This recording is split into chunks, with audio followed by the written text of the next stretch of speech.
కంటే స్వల్ప సంఖ్యాకమై ఉన్నాము.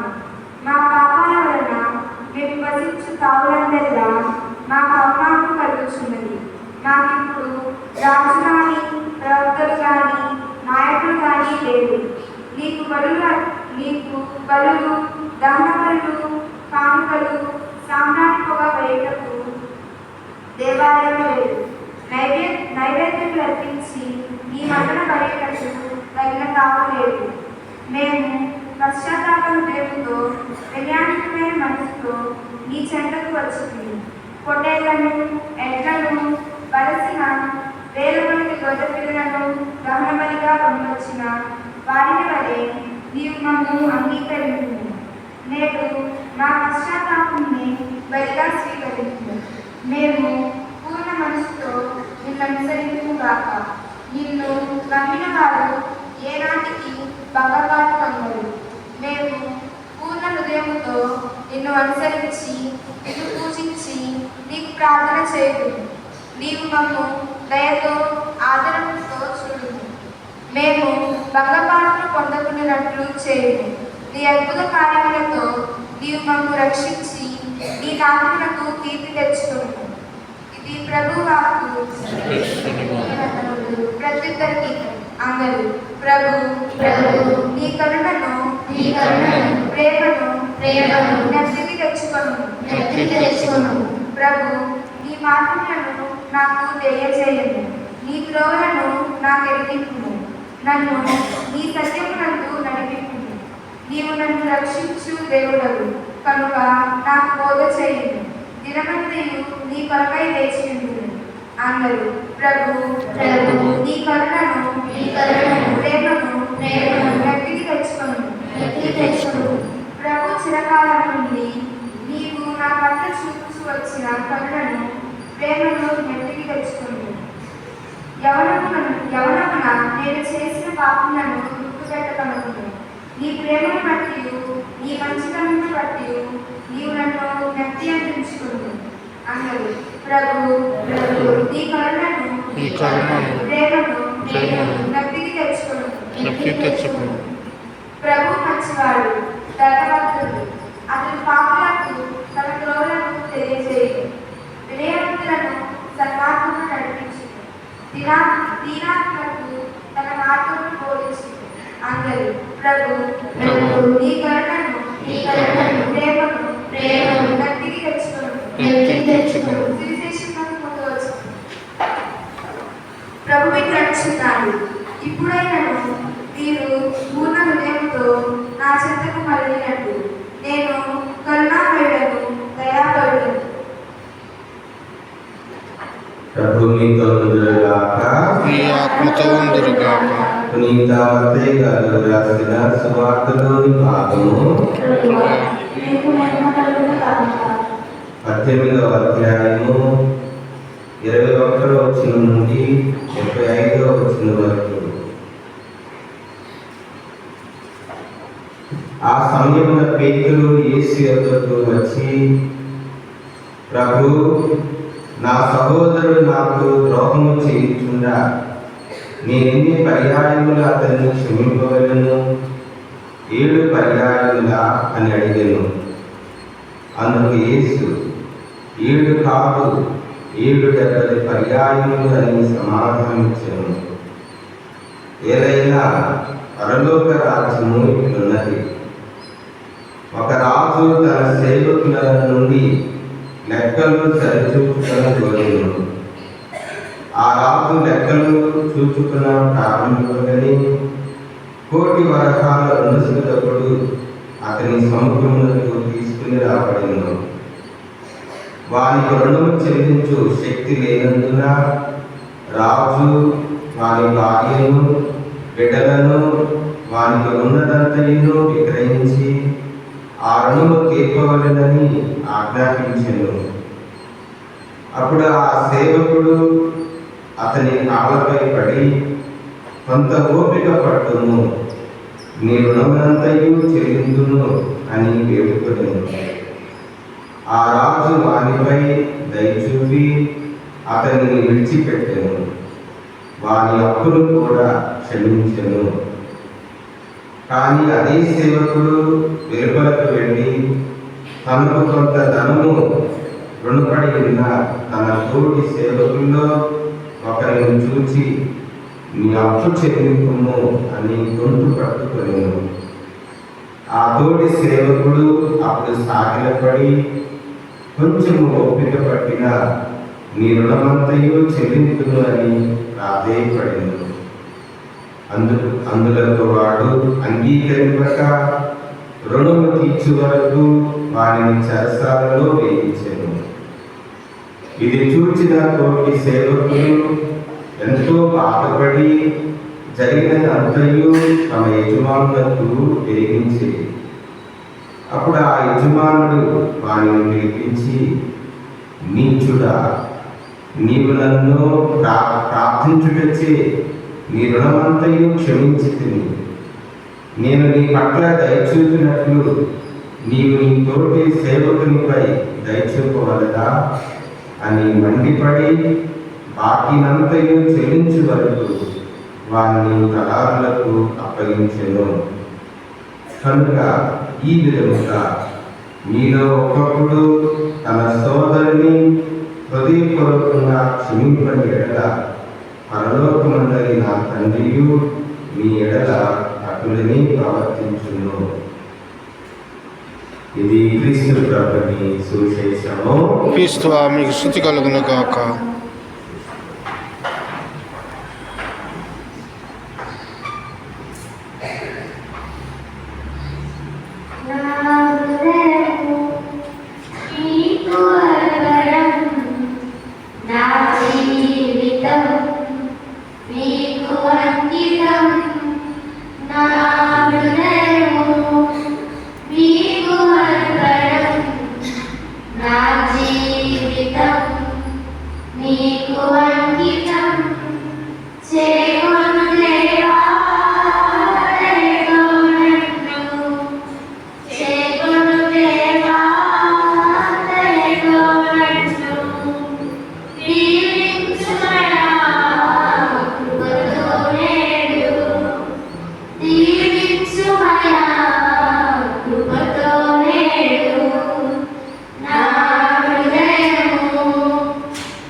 సహోదరి సహోదరులారా, నేను మీరు అర్పించు ఈ బలి సర్వశక్తి గల దేవుని సర్వేశ్వరుడికి అంగీకారముగా ప్రార్థించండి.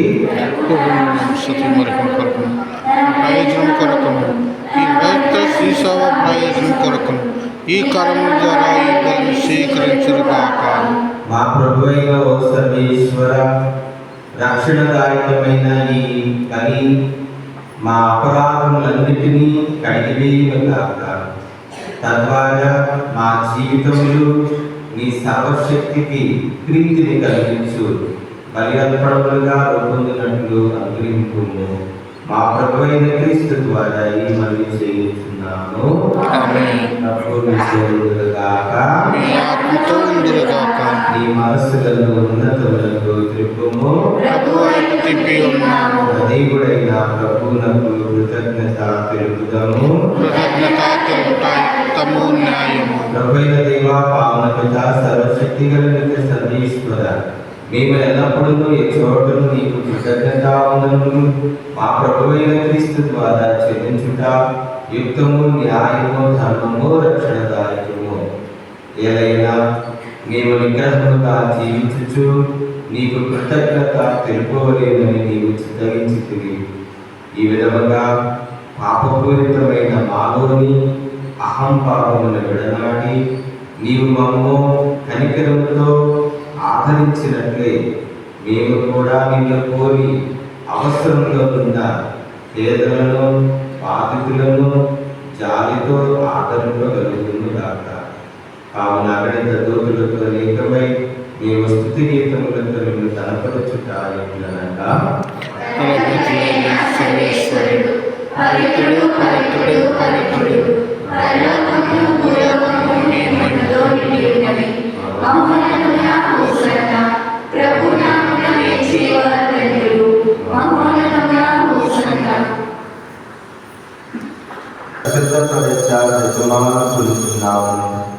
ఈ విధమునైన మా కొరకు మా ప్రభువైన యేసుక్రీస్తు శరీర రక్తములు అగనుగాక.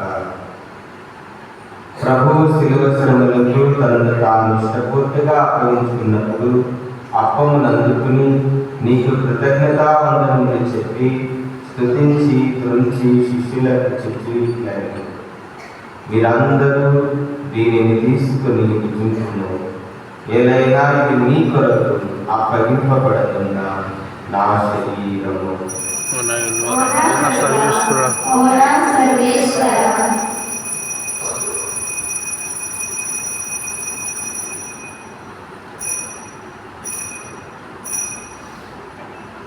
ఆగురుగని భోజనానంతరము పాత్రమునందుకుని మరలా నీకు కృతజ్ఞతావందనములు చెప్పి స్తుతించి శిష్యులకు చెప్పులైన మీరందరూ దీనిని తీసుకుని దీని నుండి పానము చేయుము.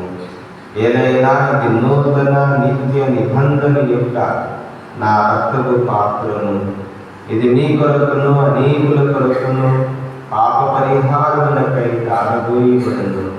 దీనిని నా జ్ఞాపకార్థము చేయుము.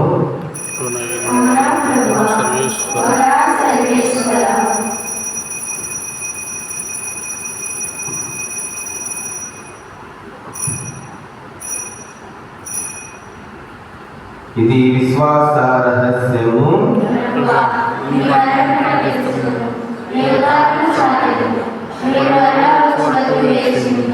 కనుక తండ్రి క్రీస్తు మరణమును ఉత్థానమును స్మరించుచు జీవమునసలి అప్పమును రక్షణ పాత్రమును నీకు సమర్పించున్నాను. నీ సముఖమున నిలిచి నీకు పరిచర్య చేయుటకు మమ్మ పాత్రలుగా చేసినందుకు నీకు వందనములు తెలుపుచున్నాము. క్రీస్తు శరీర రక్తములందు పాలివారులకు మమ్ము పవిత్రాత్మ ద్వారా ఐక్యపరచమని బ్రతిమాలుచున్నాము. ఓ ప్రభువా, ప్రపంచమంతటా వ్యాపించిన నీ శ్రీ సభను జ్ఞాపకం ఉంచుకొనుము. మా నియోజక గురువును, మా జోసెఫ్ రాజారావు పీఠాధిపతిని, గురువులందరితో పాటు మమ్మును ఈ పూజాపని సమర్పించమని కోరిన వారిని, ఈ ప్రజలందరినీ నీ ప్రేమయందును పరిపూర్ణను చేయుము. ఉత్థానముల నమ్మికతో చనిపోయిన మా సహోదరి సహోదరులను, నీ కనికరమును చనిపోయిన వారందరినీ జ్ఞాపకం ఉంచుకును. వారిని దివ్య ప్రకాశంలోకి చేర్చుకును. మా అందరిపై దయ చూపి దేవుని కన్యక లేని మర్యాదతోను, ఆమె నిగ్రహవరుడైన పునీత యోసేపు గారితోను, ధన్యులైన నీ అపోస్తులతోను, వేద సాక్షులతోను, ఆది నుండి నీకు సేవ చేసిన పుణ్యాత్ములందరితోనూ మాకు నిత్య జీవంలో భాగంగా చేయము. అప్పుడు వారితో కలిసి నేను నీ కుమారుడు యేసుక్రీస్తు ద్వారా నిన్ను స్తుతించి మహిమపరచుదును. క్రీస్తు ద్వారా, క్రీస్తుతో, క్రీస్తునందు సర్వశక్తి గల సర్వేశ్వర పవిత్రాత్మతో ఏకమైనది నీకు యుగ యుగములు గౌరవమైనది కలుగునగాక. మీలో ప్రతి ఒక్కడు తన సోదరుని హృదయపూర్వకంగా క్షమింపని ఎడల పరలోకమందు మీ తండ్రి కూడా మీ పట్ల ఇదే ప్రవర్తించును అని మనం అక్కడ విన్నాం. అనగా మనందరం కూడా తెలిసి తెలియక చాలా వరకు తెలిసే చేస్తాం. ఏంటంటే ఇతరులకు ద్రోహం చేయటం, ఇతరులను బాధ పెట్టడం, ఇతరులను కష్టపెట్టడం, అవన్నీ కూడా మనం తెలిస్తే జ్ఞానంతోనే చేస్తాం. అలా ఎప్పుడైతే మనం ఇతరులకు ద్రోహం చేస్తూ ఇతరులను బాధపడుతూ క్షమించలేనంతగా మనం ఇతరులను పీడిస్తూ ఉంటాము, అప్పుడు దేవుడు మనలను కూడా పట్టి పీడిస్తాడు. ఎందుకంటే ఈరోజు మనం ఉన్నటువంటి వాక్యం అలాగే చెప్తుంది. ఈరోజు అచర్య చెరసాలలో ఉండి ప్రార్థిస్తూ ఉన్నాడు. మేము మీకు పాపము చేశాము, మీకు ద్రోహంగా పాపం చేశాము కనుక మేము ఈ బానిసత్వంలో బ్రతుకుతున్నాం, ఈ చెరసాలలో మేము బంధింపబడ్డాము.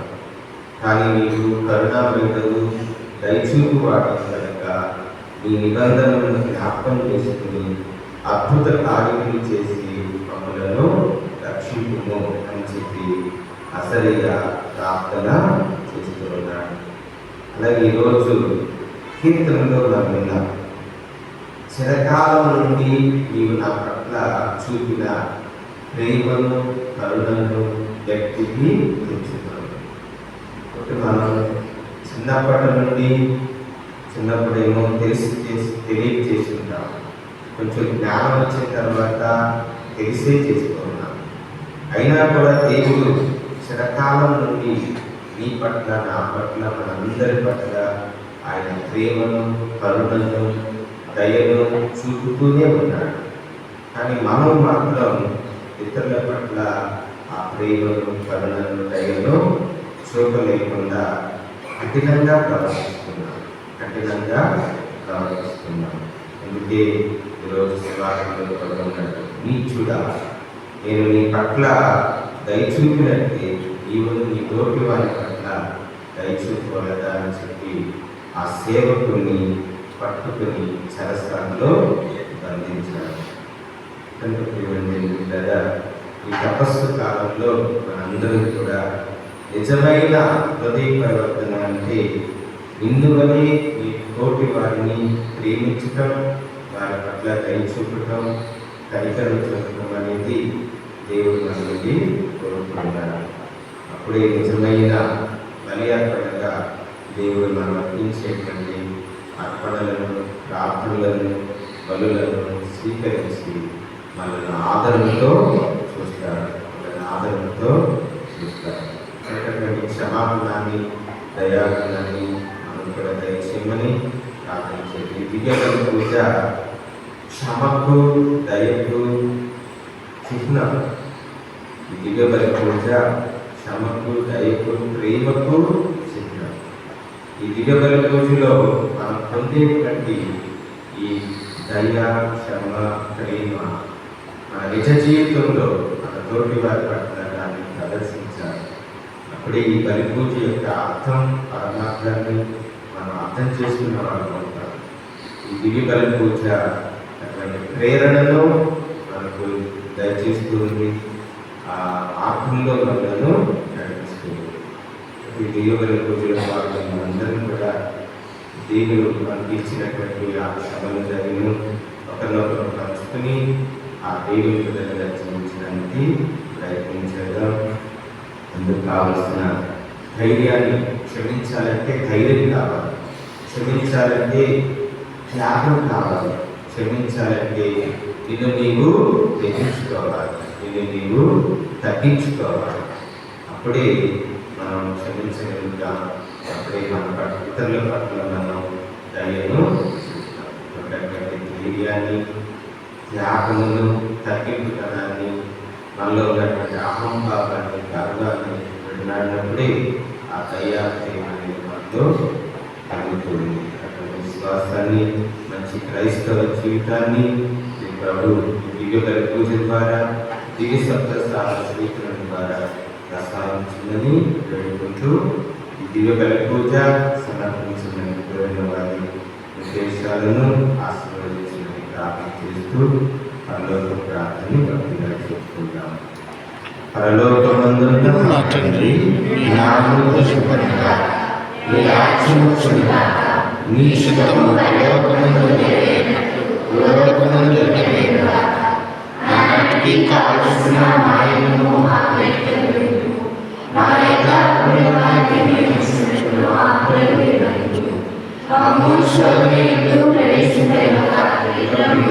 రక్షించము. ప్రభువా, నీ కీడుల నుండి మమ్మల్ని రక్షించుము. మా ఈ రోజుల్లో మాకు శాంతిని ఆరోగ్యమును ప్రసాదించుము. నీ దయానుగ్రహం వలన పాపం నుండి మమ్మల్ని విముక్తులను చేసి అన్ని కలతల నుండి సర్వదా కాపాడుము. నీ మోక్షానందమును మా రక్షకుడైన యేసుక్రీస్తు ఆగమనమును నిరీక్షించుచున్నాము. ఇలానా నిరంతరము మీదే రాజ్యం, మీదే అధికారం, మీదే మహిమ. శాంతిని మీకు అనుగ్రహించుచున్నాను, నా శాంతిని మీకు ఇచ్చుచున్నాను అని నీ అపోస్తులతో చేసిన ప్రభువైన యేసువా, మా పాపములను లెక్కింపక నీ శ్రీసభ విశ్వాసులను వీక్షింపుము. నీ చిత్త ప్రకారం నీ సభకు శాంతిని ఐక్యమును అనుగ్రహింపుము.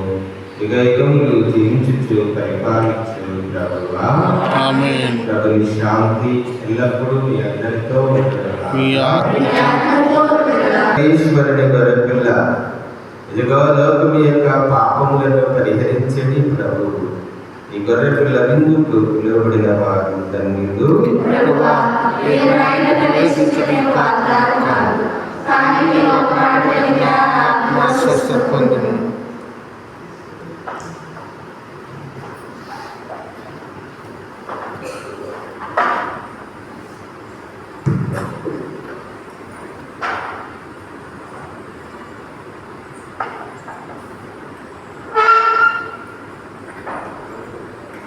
మనిషికి దేవుని బహుమానం ఈ దివ్య విందు.